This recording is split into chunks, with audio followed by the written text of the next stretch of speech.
और हर दूसरे विचार को अपनी ज़िंदगी से निकाल दो। यही सफल होने का मूल मंत्र है। हमें से कई लोग डॉक्टर एपीजे अब्दुल कलाम साहब को इंस्पिरेशन मानते हैं, लेकिन क्या आपको पता है कि उनकी इंस्पिरेशन कौन है? स्वामी विवेकानंद। और सिर्फ यही नहीं, बल्कि निकोला टेस्ला, सुभाष चंद्र बोस, लाल बहादुर शास्त्री और भी कई सारे ऐसे लीजेंड्स हैं जिनकी इंस्पिरेशन स्वामी विवेकानंद है। आज हम स्वामी जी के जीवन की 3 कहानियां डिस्कस करेंगे और जीवन की बहुत बड़ी सीख है इन तीनों कहानियों में। पहली कहानी, एक बार स्वामी जी को नदी पार करना था और वो नदी के पास में खड़े थे। तभी एक साधु ने आकर उनसे पूछा, क्या आप ही स्वामी विवेकानंद हो? स्वामी जी ने जवाब दिया कि जी हाँ, मैं ही स्वामी विवेकानंद हूँ। तभी साधु ने पूछा कि स्वामी जी, आप यहाँ पर क्या कर रहे हो? स्वामी जी ने कहा कि मुझे नदी पार करना है और मैं नाव का इंतजार कर रहा हूँ। तभी साधु ने कहा कि तुम इतने बड़े इंसान हो, कई सारे लोग तुम्हें अपनी प्रेरणा का स्रोत मानते हैं और तुम एक नदी पार नहीं कर सकते। देखो, मैं तुम्हें नदी पार करके बताता हूँ। तभी उस साधु ने पानी पर चल करके उस नदी को पार किया और फिर से पानी पर चल करके स्वामी जी के पास लौट कर आए और बोले कि देखो, मेरे पास इतनी शक्ति है, मेरे पास इतना टैलेंट है, मेरे पास इतना ज्ञान है, उसके बावजूद भी मुझे कोई नहीं जानता। और तुम्हारे पास कोई ज्ञान नहीं, कोई शक्तियाँ नहीं, उसके बावजूद भी तुम्हें सब जानते हैं। तभी स्वामी जी मुस्कुराए और साधु से पूछा कि तुम्हें यह विद्या सीखने में कितना टाइम लगा? साधु ने कहा कि 15 साल। इतने में स्वामी जी की नाव आ गई और स्वामी जी ने साधु को नाव में बैठाया और वहाँ से चल दिए। दोनों ने नाव में बैठकर नदी पार की और पार करने के बाद स्वामी जी ने अपनी जेब से 1 रुपया बाहर निकाला और उस नाव वाले को दे दिया।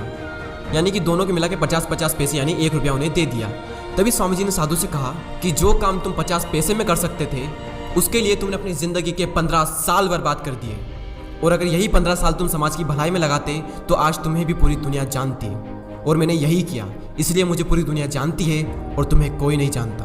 और स्वामी जी ने साधु से कहा कि तुम्हारी तरह कई सारे लोग ऐसी चीज़ों में अपने दिन, हफ्ते, महीने, साल लगा देते हैं जिनका उनकी ज़िंदगी में कोई मतलब नहीं निकलता। इसलिए अपने टाइम को ऐसी जगह पर लगाओ जहाँ पर उसका एक्चुअल में कोई सेंस निकले, क्योंकि टाइम से बढ़कर इस दुनिया में कोई भी इंपॉर्टेंट चीज़ नहीं है। अगर समय बर्बाद तो जिंदगी बर्बाद। दूसरी कहानी, एक बार स्वामी जी एक ब्रिज पर चल रहे थे। तभी वहाँ पर कुछ बंदर उनके पीछे पड़ जाते हैं। कोई बंदर उन पर लपक रहा, कोई उनका प्रसाद छीनने की कोशिश कर रहा और स्वामी जी उन बंदरों से पीछे छुड़ाने के लिए वहाँ से भागने लगे। स्वामी जी भागे जा रहे थे और वो बंदर भी उनके पीछे पीछे भागने लगे। तभी एक आदमी ने स्वामी जी से कहा कि तुम डरो मत, इनका सामना करो। तुम जितना ज़्यादा इनसे डरोगे, ये तुम्हें उतना ही ज़्यादा डराएंगे। तभी स्वामी जी पीछे मुड़ते हैं और आंखें निकाल कर उन बंदरों पर जोर से चीखते हैं और तभी सारे बंदर वहाँ से दुम दबाकर भाग जाते हैं। और उन्हीं बंदरों की तरह होते हैं हमारे नेगेटिव थॉट्स, जिनसे हम डरते हैं। और जितना ज़्यादा हम इनसे डरेंगे, ये हमें उतना ही ज़्यादा डराएंगे। इसलिए नेगेटिव थॉट्स और डर से डरो मत, बल्कि उनका सामना करो। इनसे तुम जितना ज़्यादा डरोगे, ये तुम्हें उतना ही ज़्यादा डराएंगे।